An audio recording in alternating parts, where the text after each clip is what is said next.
Well, I suppose it had to happen eventually. The Dutch government is clearly just so determined to prostrate its country towards Mecca that insulting Islam is now officially a criminal offence. That's right, you're not allowed to insult anyone's beliefs in the Netherlands, even if those beliefs insult you and everything you stand for.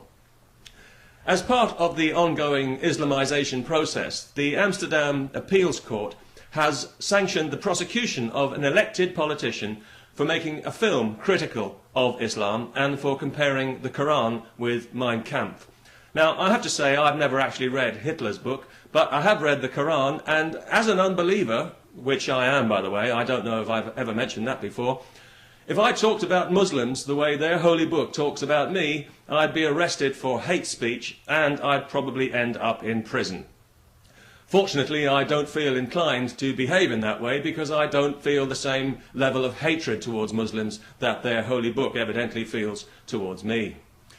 Now, in justifying this prosecution, the court said that it went according to the standards of the European Court of Human Rights, which I have to say rang one or two alarm bells for me, because I think we all know by now that whenever we hear the words human rights in connection with Islam, we're about to be confronted with another piece of ugly opportunism that spits in the face of genuine human rights and insults everyone's intelligence. And so it was a few months ago when the Islamic dictatorships hijacked the United Nations Human Rights Council and immediately demanded that Western governments make it a crime to criticise Islam.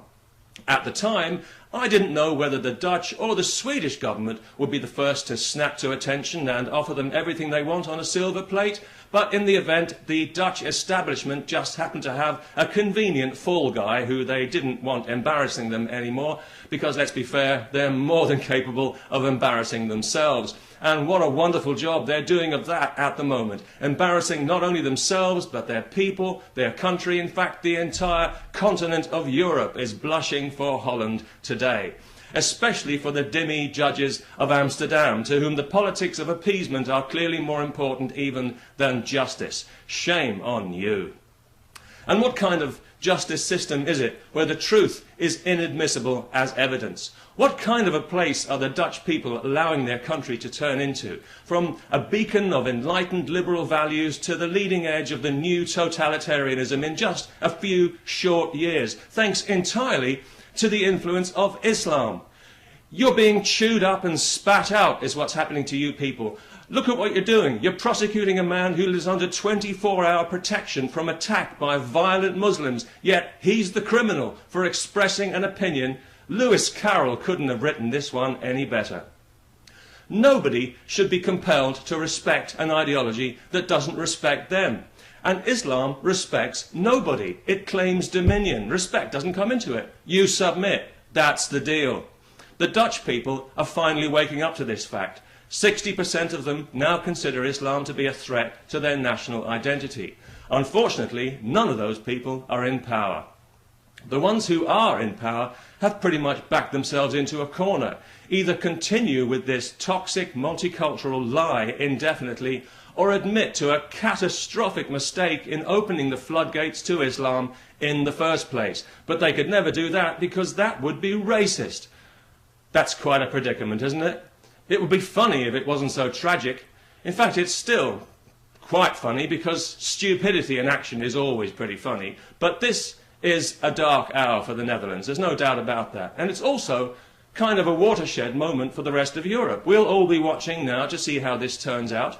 If these charges succeed, we'll know the dike has been breached, and that's the beginning of the end of justice as we know it in Europe, and the beginning of creeping Sharia, or injustice as we know it. Looking forward to that? No, me neither. Now, the truth is sometimes offensive. There's no doubt about that. But it doesn't make it any less true. And the truth is that there are millions of people all over the Western world who are absolutely sick and tired of Islam. They're sick of hearing about it, and they're sick of having to make allowances for it that aren't deserved.